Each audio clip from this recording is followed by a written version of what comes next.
This week, joined by PC Tunney and Ray Cash to bring you in another edition of the Four Corners Podcast. The Four Corners Podcast is, of course, brought to you by the Chairshot Radio Network here on thechairshot.com, where we remind you to always use your head. ProWrestlingTees.com/the Chairshot for all your Chairshot swag needs. Thank you if you are listening live on the YouTubes. Appreciate you. You'll notice there is no Dave. There is no Dave. Dave decided that he wanted to hang out with the only theme park dedicated to the Peanuts gang. That's right. He's at Knott's Berry. This is true. Knott's Berry Farm in California. Peanuts gang. Peanuts characters. You can meet Charlie Brown, Snoopy. There may be other Peanuts gang theme parks out there. There was once an entire theme park built around the Flintstones. This is like it's a thing. But Dave doing some familial obligations, so he's taking this week off. I'm off next week because I'll be bowling for dollars. So a little bit of a trade. I love this time of year, gentlemen, and I'm gonna get to. All right, we're gonna probably do a little bit of a hodgepodge of a show. We're gonna start. We are gonna talk about the Masters going on today. Looking forward to staying up entirely too late, in my opinion, for a golf tournament, which means like 8:00 at night. But I'm old, so whatever. But see if Rory's meltdown is complete. We're gonna let PC Tunney, the golf master himself, comment on how things have unfolded there and what he sees happening today. I figure a couple weeks into the baseball season, time for a little bit of overreaction. The NBA playoffs are right around the corner. Maybe time for a little bit of reaction, especially since I got a pair of guys who actually are NBA guys, as opposed to myself, who is not an NBA guy. My season ended with the sad departure of the University of Illinois from the NCAA tournament. Ray, my condolences. First time I've seen you Same.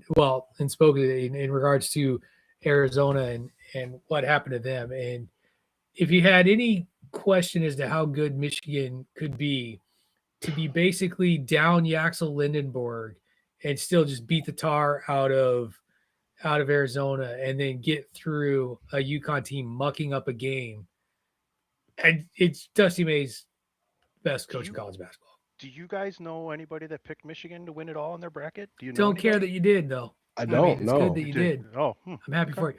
I did pick Arizona, unlike you. I still won. Funny enough, because I just do like little random office pools. I won my office pool because the only person who could beat me put Duke in the Final Four, and so fist bump on that one. That one hurt. Well, I had Houston. Duke should have been in the Final Four. Mistakes were made, and because of that, we had to stick with a day or two of Dan Hurley. My other favorite thing this time of year right now with college basketball, and then I'll move on, is transfer portal season.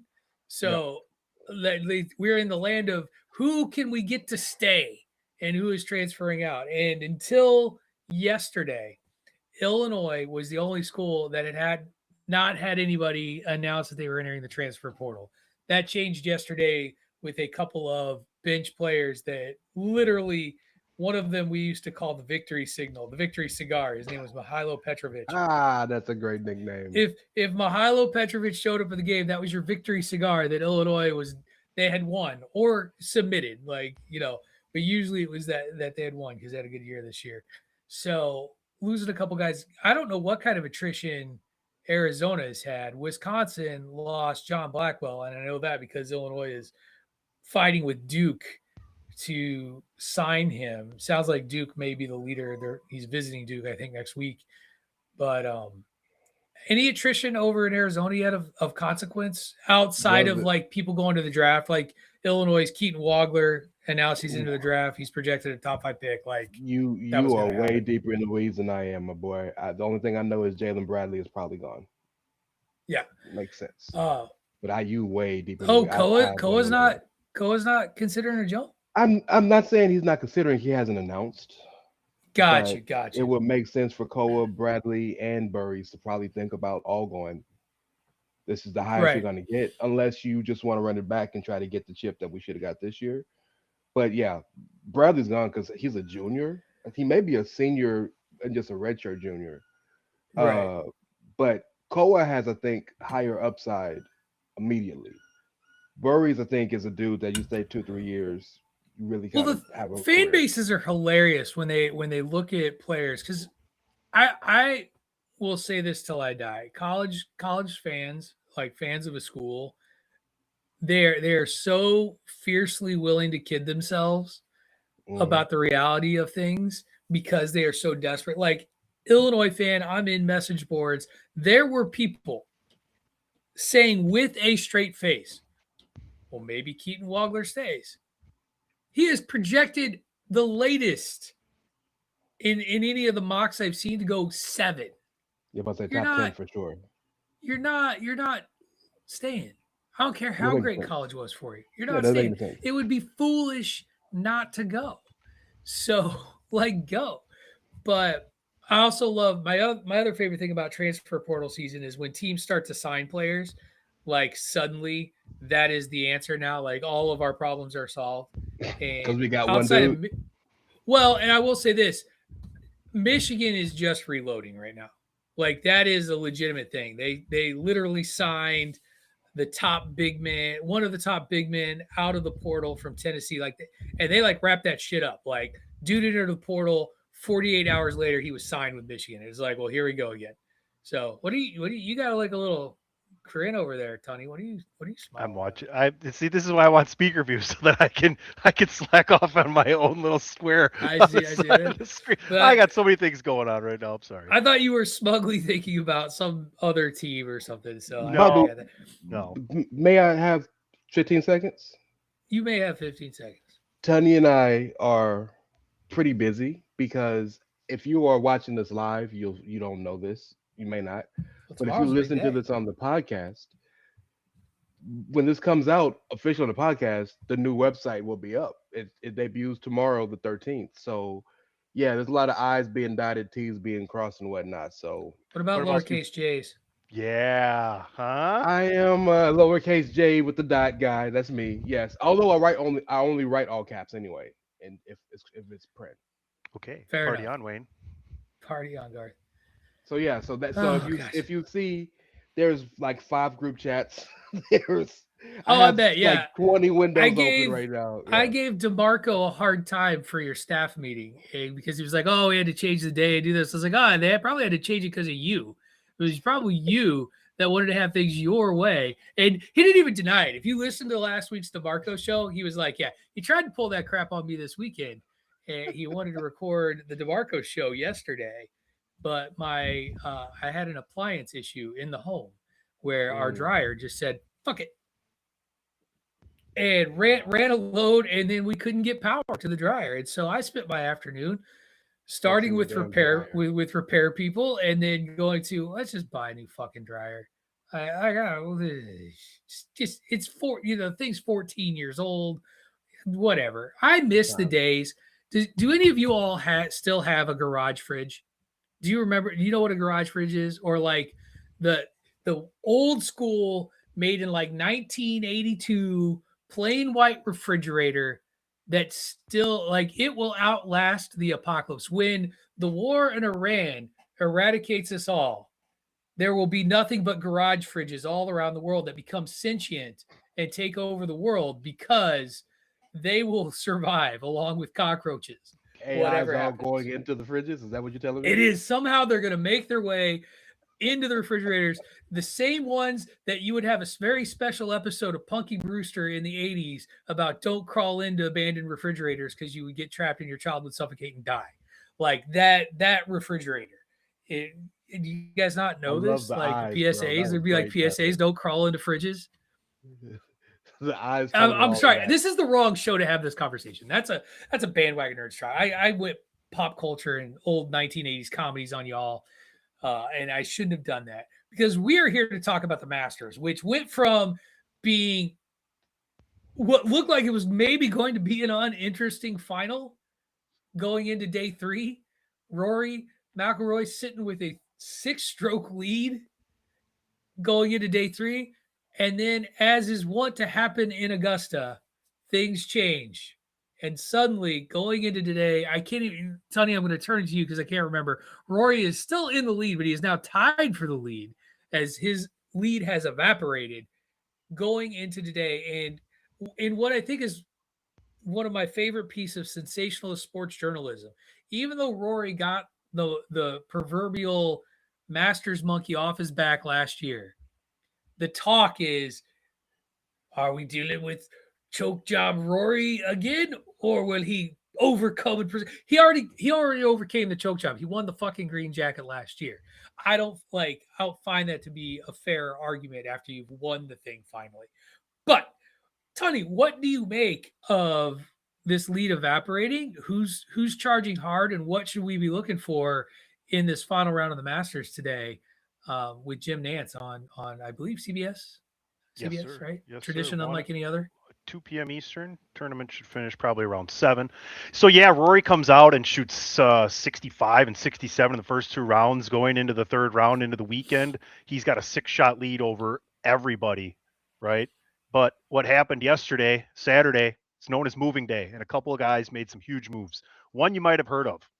Scotty Scheffler entered the weekend even par, shot 7 under yesterday. He is 4 back, and that's something the top of that leaderboard does not want to see. Scotty Scheffler getting his approach game back in, because he was number 1 in the world in approach shots over the last 3 seasons. He's in the 80s right now, and that's the difference between him dominating and not.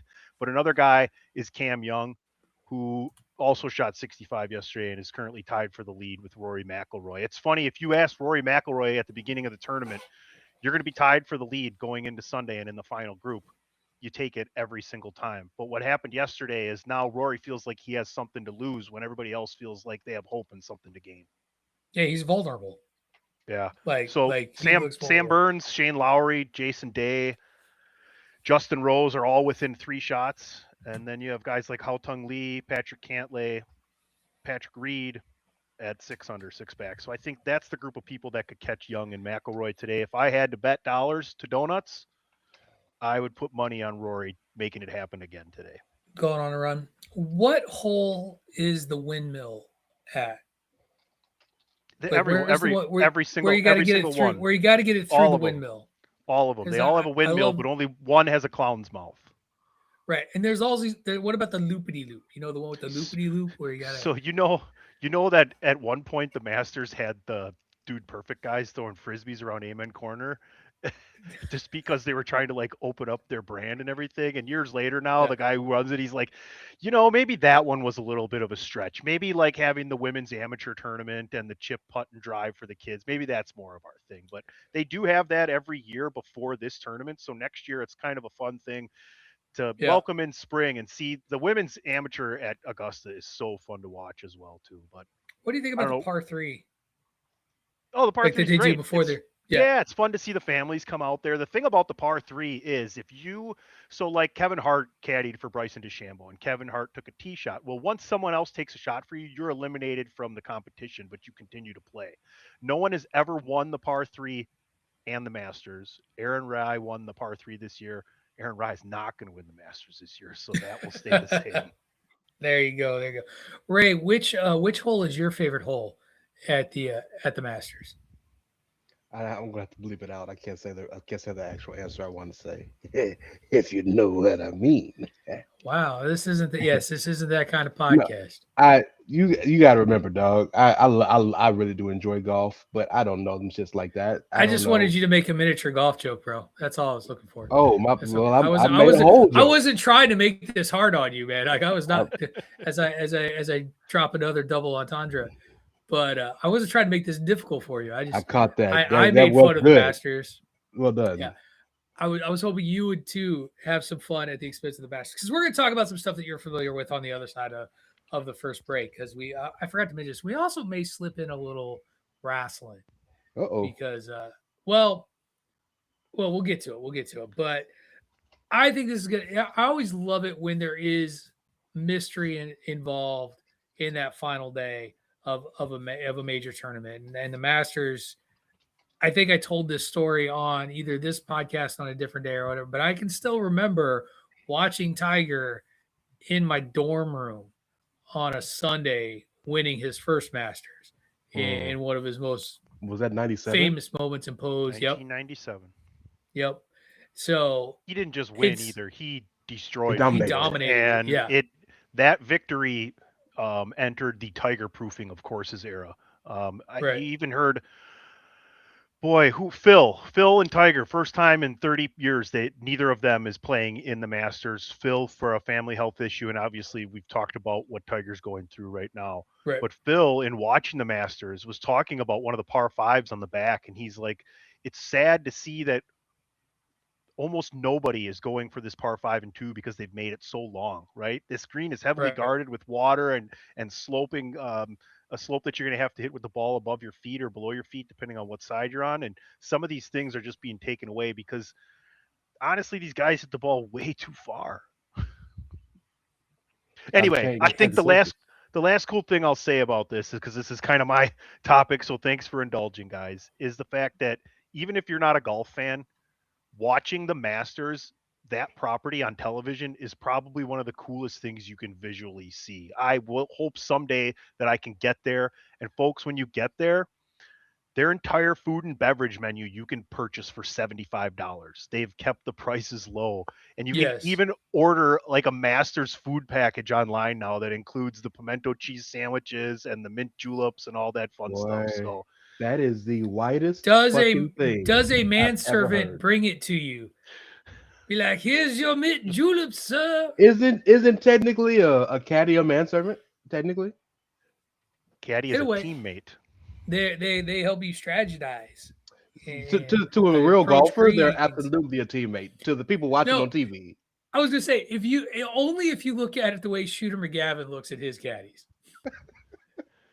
The other last thing I'll say is Live Golf did not do well here this weekend. John Rahm barely made the cut. DeChambeau didn't make the cut. Cam Smith didn't make the cut. So they're three best guys. Very poor showing for Live Golf. Yeah, DeChambeau got Rochambeau'd. That's what happened there. All right, we are going to take our first commercial break. We come back. We're going to talk a little NBA and some pro wrestling so that I can actually be involved in the podcast that I host. Because we do cover all four quarters of sports. That's our thing.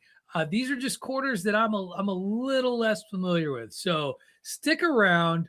We're going to come back. We're going to talk a little NBA playoff picture where I pose a question, and I'll be intrigued to hear how Tony and Ray respond. So you stick around for that. We'll be back shortly.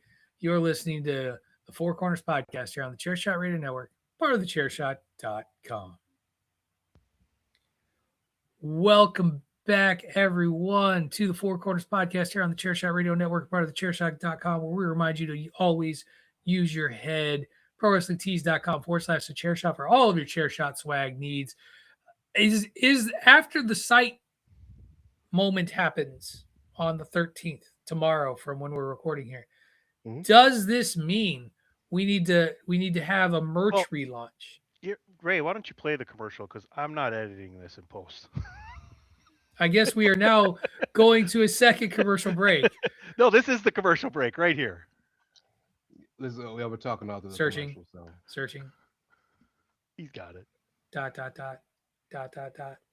Why should you visit thechairshot.com? Thechairshot.com is your home for hard-hitting reviews, news, opinion, and analysis with attitude. Why? Because you're smarter than the average fan. Thechairshot.com. Always use your head. So anyway, welcome back again. 3 seconds. Brand relaunch, website relaunch. I feel like that warrants somebody other than me doing a shirt design relaunch. I just thought I'd say that way. Well, we got a new so it's God, it's so much bigger than the site relaunch. It's almost like a revamping of the whole brand, because we have technically a new logo. It is basically the same logo, just 2026. New word marking, new shows, some shows with new logos. Speaking to you, Mr. O'Dowd. So yeah, I think it's time. You know what's great is that however your screen's set up is different. You pointed at Tony. There you go. Yeah. On my screen, anyway, I have no idea I don't know what the masses were seeing at that time, but I new logos. We have a new logo. Talk to your boy DeMarco. Oh, thanks to the Grok Master over here, whichever side he's on. Got you. Anyway, as it is, Um, sports. Back to the sports. The NBA is the season is winding down. We're heading towards the playoffs. I'll let you guys talk about whatever you want to in terms of the season, but my biggest question to you, and the one I find fun to ask, which is more interesting? Teams trying to make or position themselves in the playoff picture, or every other shit team trying desperately to tank and put themselves in the best draft lottery position to get the pick that they want? The floor, I'll start with Ray since it was all Tunny talk for the Masters. Oh, that's a show right there. Tunny talk with Tunny. Well, Tunny Funnies, if you didn't know, go check it out on YouTube. He's got to be funny first. Villain. Hey, keep it a buck. Tunny got a whole bunch of Tunny shit, right? Tunny Funnies, Tunny Talk. Everybody loves pizza. My boy has a brand. The name rolls off the tongue a little bit. In terms of entertainment, the way these dudes trying to find ways to take is genuine. Like the Bulls literally fired their whole like front office. They were just like, "Fuck it, we're done." No, the best one, dog. The best one is, and Draymond went off on him, rightfully so. But your boy Doug Christie fouling Seth Curry with 3 minutes left in the game to get the automatic free throws, so they would lose. Like it's bad, man. It's bad, bro. But apparently, Silver going to change it. There's a lot of change coming. We got the vote coming up for expansion, so it's going to be more players in the league, which means that there's enough, but it's going to be somewhat of a more dilution. So I don't know what the answer is, Tunny. If you change, the answer is absolutely not the NFL way, because then that I think makes tanking even more plausible. Don't know what the answer is. I also don't think that the number 8 seed or 9 seed in the conference in the playoffs that missed the playoffs by 1 game should have the same shot to get the number 1 pick as the team that's actually really bad. I don't know what the answer is. I do know that we have a have and a have not league. We could talk about the have nots, but the haves right now, like these conferences are legitimately 6 to 8 teams deep. So it's like the haves are really good right now. At the same time, though, I think there's really only 4 teams that could win the NBA championship this year. The answer to tanking, though, is there is no answer. It's been going on forever. We just talk about it more now. That's it. We didn't talk about it back in the day. It wasn't talked about. So much more egregious now. Yeah, but it's the same thing about, setting limits now, and you have to play this many games to get, all NBA awards or nominations. Or how do you feel about that? Have we had that conversation? No, but I think it's you listen to some of these old guys like Robert Parrish and other guys like load management. Give me a fucking break. You guys have it. So, you're so pampered the way it is now. Try and travel and practice the way those guys used to back in the day, right? Get the fuck out of here, man. Especially when games were basically a fist fight down in the Bay. Like, and I don't want to jump into this LeBron versus Jordan thing because this is not where I'm going with this, but Michael Jordan would average 50 points a game in this era because you can't touch him. Oh yeah, it's a different game. It's an open court, it's completely different game.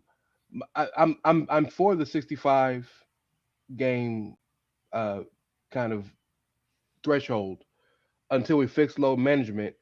I do understand. I legitimately do understand. Older players, I'm talking like 15 years in a row, maybe sitting them on a back-to-back every now and then. That don't bother me that much. I understand if a player is legitimately injured and you're trying to get him back from injury. So no different than a pitcher who's coming back ready to go. He does a stint in AAA. I can understand that. But it's the idea of people who are completely healthy saying, "Nah, I ain't playing today, son." And right. you gotta find the teams because the players don't care. Yeah, the load management should be in the amount of minutes you're playing per night in Yes, certain that's a great situations. Kind of like a great thing. pitch count in baseball, right? Like Right, and that's I thought Ray was going. Like you're coming back, or you're just starting the season as a pitcher. You're probably not going to go a complete game unless you're completely unbelievably efficient. Like a lot of these guys early on, like 85 pitches. That's it until they Right. get going into like Well, June. And it is so interesting to look at pitching in baseball in particular because the guy who goes a complete game is rare now in baseball.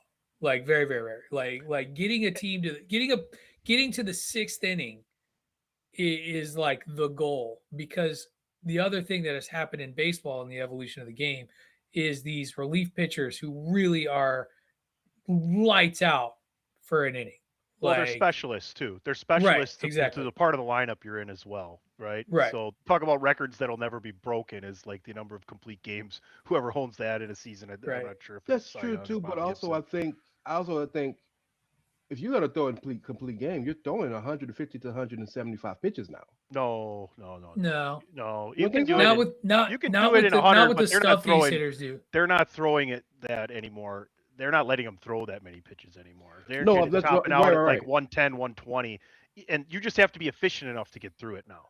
Right. That's what it is. So we're saying the same thing. I just think I made my point wrong. What I'm saying is it would take that many pitches to do complete games. It takes and that's why it they takes cut at them least off so it quickly. takes around 120 pitches or so at least. You know, and you would watch because you got to think about it, like a pitcher like Koufax or Bob Gibson back in the 60s, they would have 9 pitch innings.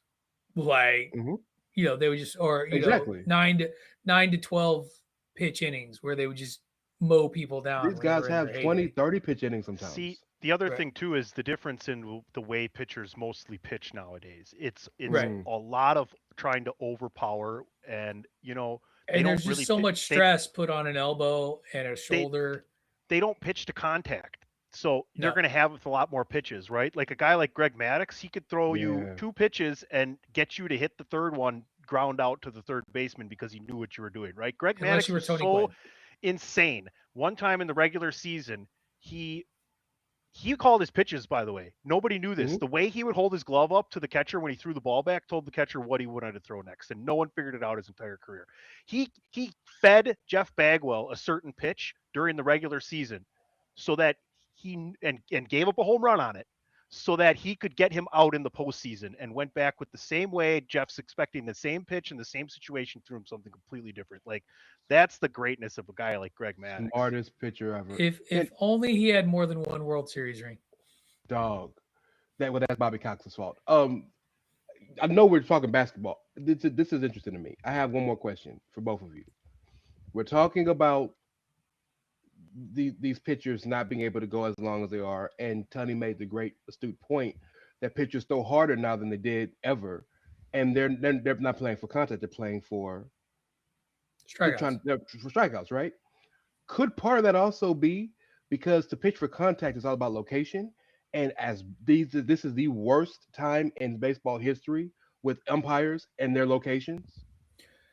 Well, now that you can challenge pitches, not necessarily. I think that's the first year you can do that. Right. I think one of the best things, though, so Randy Johnson was a strikeout artist, but not because of his fastball. It was because of his slider. Yeah. And same thing, Mariano, the cutter. Great pitchers.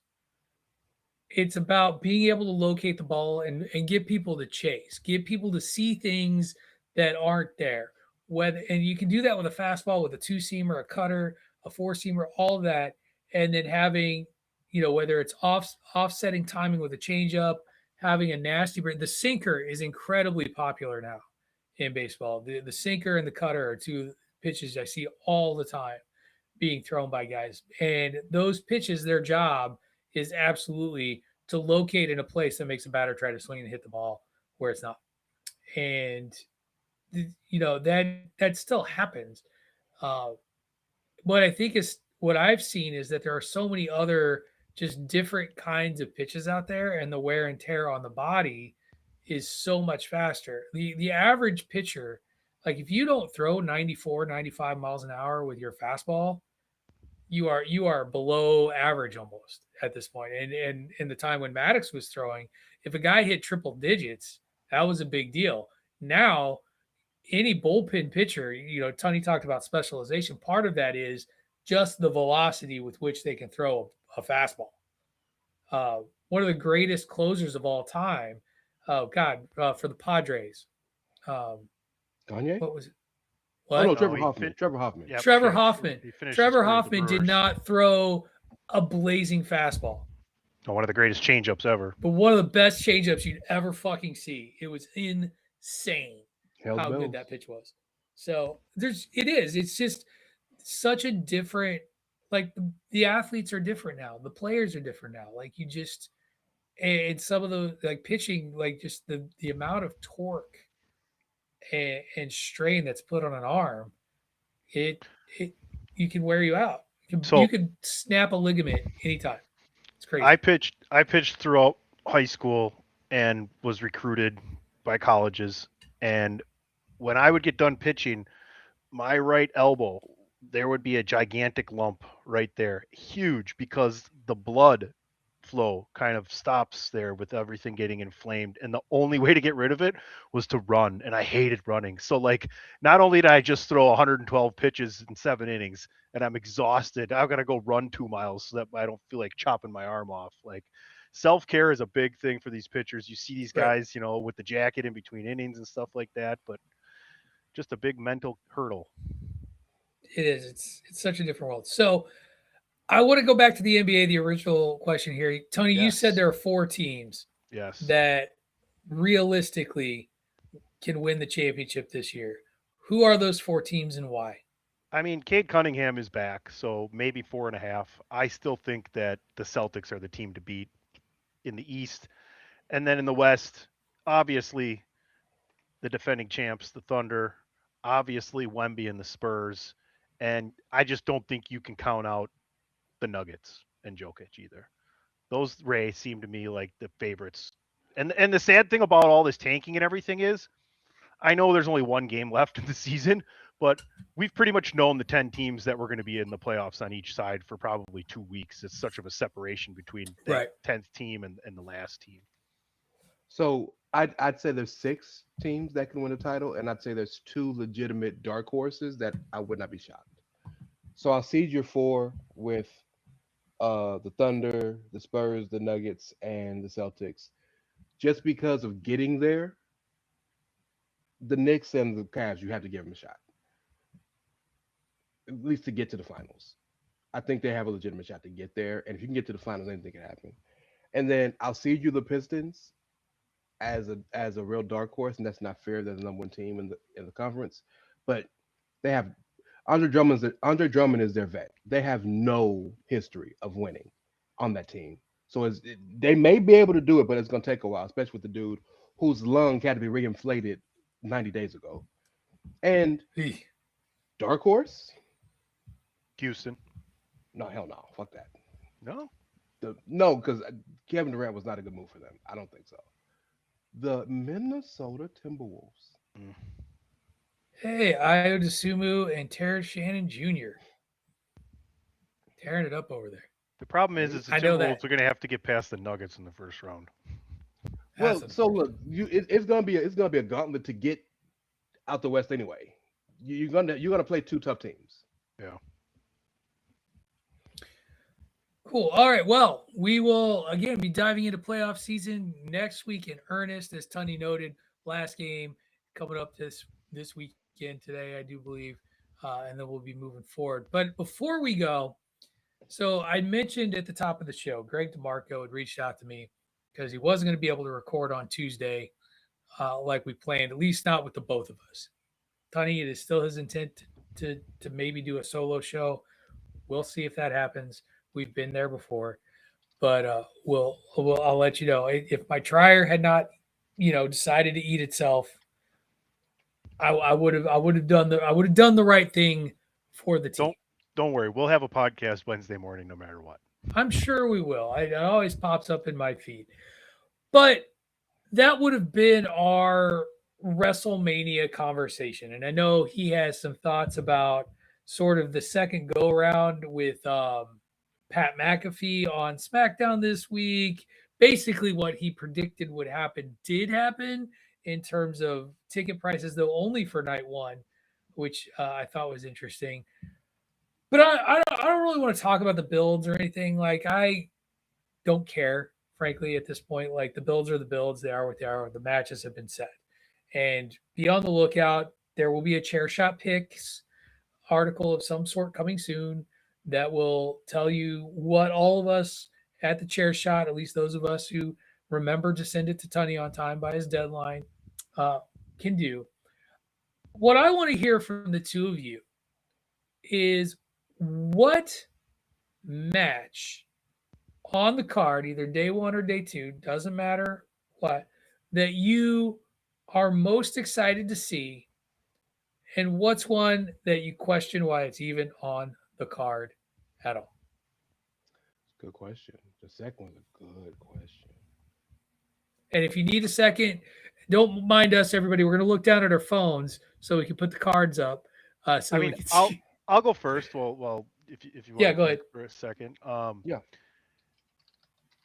The brilliance of putting the matches they put on free TV was just like insanely smart. Like night one, you put I Show Speed on ESPN, people are going to watch, and then you give them the banger of Drew McIntyre and Jacob Fatu, and then the other night having Brock over there, people are going to tune in for that. And that 6-man ladder match, to me, I think is going to steal the show.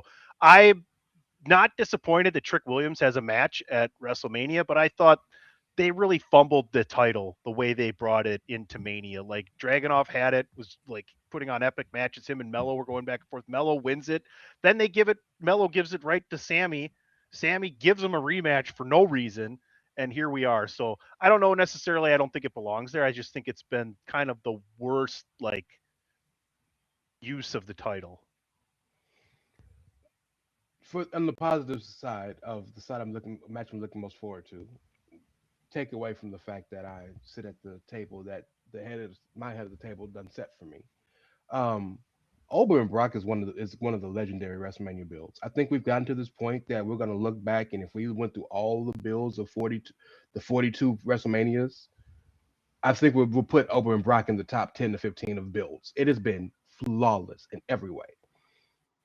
On the other side, I am for the match.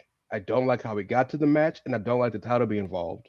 AJ and Becky, I think they blew their load for, pardon the pun, for the Chicago pop, understandably so, letting AJ win in Chicago and have the spot with her and Punk both holding the titles in their hometown. I'm with all that. I get all that. But that killed so much of the momentum because nothing's happened for the better part of a month and a half. Whereas you also threw in Maxine and Natty in this story for a point where it looked like, could they do a 4-way? Could they do something? I don't think this feud needed the title because the feud was never about the title. The feud was about the 2 years of Punk and Rollins moving over to Becky, and Becky harboring all this hatred for AJ because of the situation causing that. AJ could have dropped the title to Natty, and Natty and Maxine could fight for the title on Raw and get that feud over with. And AJ and Becky could have a real grudge match where they could have actually had beef. But because AJ is the IC champion, you can't really have her do much because you got to save that title for WrestleMania. So that would be the one. So I am right there with you with Oba and Brock. And I think a lot of times when we think about WrestleManias, it's about what there's usually, like, most of the card is forgotten, right? Like, sure. Genuinely forgotten. Like, I was rewatching Yeselmania. I was watching WrestleMania 30, just chilling. And I remember the opening match. I remember the final match. And I remember The Undertaker losing. And the rest of that show, I was like, oh, look at that. How about that? I remember those guys. I was there, so I remember like the back of my hand because I was actually there. But yeah, right. And sure. But like, I do think, though, for a lot of these, when we watch them and you look back, like, I think that Oba and Brock is going to be one that gets talked about 4 years. The match I'm most looking forward to, and I'm sorry, IWC, if you think the build has been shit or unnecessary how it's gone because you don't like Pat McAfee or you don't like the involvement of Jelly Roll, whatever, it's fine. I'm excited for Cody Rhodes and Randy Orton because those are two consummate professionals in the ring and are two guys that I think, regardless of the gaga that surrounds that match, and it may not be one that folks remember, I think that's going to be a great match. I think it's going to be a lot of fun to watch. I'm going to enjoy it. I'm going to enjoy the interference and the stupidity that's going to accompany it because it's going to be there. Like, just know it. And when it's all said and done, I think most people are going to walk away, at least for the match itself, begrudgingly admitting that the match was good, even if they don't want to. The oddly enough, the match that I'm probably the least excited for is my phone dies, so I can't get the card up in front of me again. I know why they're on the show because of how over they are. I do not care about Logan Paul, Austin Theory, and IShowSpeed versus the Usos and LA Knight. And I know it's to get the Usos and LA Knight on this show and more of the vision, Logan Paul and all that. Outside of the funniness of the curse when IShowSpeed officially turns, because that's what I think he's going to officially turn during that match. Like LA Knight's going to try to protect him from something and he'll get a nut punch and then Logan and Austin will win. That match doesn't do it for me. I could live with it not being on the card, brother. So that's my excited for and doesn't need it on the card. I think it'd be appropriate at this moment of the show to let everybody know that right on this very YouTube channel and hopefully back on Chairshot Media on X, we are going to be doing live preview and reviews of both nights of WrestleMania. So look out for that. Cool. And you guys have fun doing what's the show called? What show? The name of the damn pre-show and pro show you just mentioned. I don't know. What is it going to be called? The fucking logo we did, Tony. Did we do a logo? Tony and Cash. Oh, is that what is that? It's going to be under? I didn't know. Okay, my bad. I thought the whole only the best in podcasting for you folks here on the Chairshot.com. There's so much going on right now. I just talked we'll to talk this man about it 6 hours after a the day. air. No big Ray deal. knows what's going on. He just has to remind me. Right. All right. Well, thank you for indulging me on a little bit of WrestleMania talk. I think that's a good place to put a bow on it. I don't think we need to talk about how the Pittsburgh Pirates are inexplicably in first place in the National League Central, or maybe they're second place. I don't know. It's weird. It's weird right now because it's early April. We can save that for another date. The Brewers will be there soon, Tony. Don't worry. I always think it's fascinating when teams 2 weeks into the season, have like a 9-6 record, but have like a negative 38 run differential. Like when they lose, they get smoked, but when they win, it's like 2-1. Good stuff. That's not sustainable, kids. That's what that all means. So, all right. We are going to put a bow on this. Gentlemen, before we head out of here, tell everyone where they can catch you out there on the interwebs, be it social medias, podcasts, anything you want to pitch. Now is your time. Tony, why don't you go first? Follow me at PC Tony. Follow him at PC Tony. Ray Cash, you're bona fide. You're verified. You're olified. What else are you? It is the bane of my exhausted. That I spent. Yes, exhausted. All right. So look, y'all know the Hey, Twitter. you It's wanted Ray Cash. this, man. I wanted this, but we needed this. So, Mhm. y'all know the Twitter. It's Ray Cash. Bing, bang, boom. Go to www.thechairshot.com. New everything, not just new coat of paint. Whole new soul in that joint. Yeah, my shit may say melanated dude. Thechairshot.com is melanated now, if you know what I'm talking about. But not just the new site looks cool. You're gonna have your podcast like we always got. You're gonna have the best reviews and results in the business. Word to the homie Stephen Mitchell. You're gonna have great opinions as we've always had. News is back. You want to get your news? You got it every day on the Chair Shot. But not just that. Oh, of course, you got sports, you got entertainment, you got culture, you got all that stuff. Because this show, sports show, the flagship, we have special original content every day, a historical theme monthly, daily post every day. Today in pro wrestling history. Most days, a top 5 article, top 5 of Tunney's favorite hats, top 5 of Patrick O'Dowd's favorite retainer boy quotes, whatever it is, top 5 regularly. On top of that, every month, premium events. This month, we did a Chairshot Wrestling Fantasy Draft. We have all built companies, cards, all that good stuff. Holla at your boy on that. And Mr. Tunney's favorite thing, trivia. Every day, a daily trivia. Every week, Tunney's Trivia X Trivia. Trivia podcast. Word to the homie AJ Belas. Phenomenally Funky Facts. Coming PLE week. Everything. Anything you want, anything you could think of, anything you could dream of, come to thechairshot.com. You will see it. You will have it. It shall be. It's not a site, it's a movement. Word to the homie Platt. I'm tired. We gone. And I got to follow that. So follow me on your socials at Wrestling Realist. That is at WRESTLNGREALIST. Catch me every Mondays, Tuesdays, and most Wednesdays on the Chairshot Radio Network. Mondays talking nerdy stuff with Tunney, Ray, and our good friend David Ungar. Tuesdays I'm talking sports, usually with Dave, sometimes with Ray, sometimes with Tunney. Thanks for filling in this week. Dave, I hope you're having a good time over there at Knott's Berry Farm. Remember to follow Dave too at Attitude Ag. That's at Attitude AGG on like YouTube, and that's like it. Go to attitudeofaggression.com. That's what you go to attitudeofaggression.com. I will someday remember that he will never be on X again, basically, is what's happened there.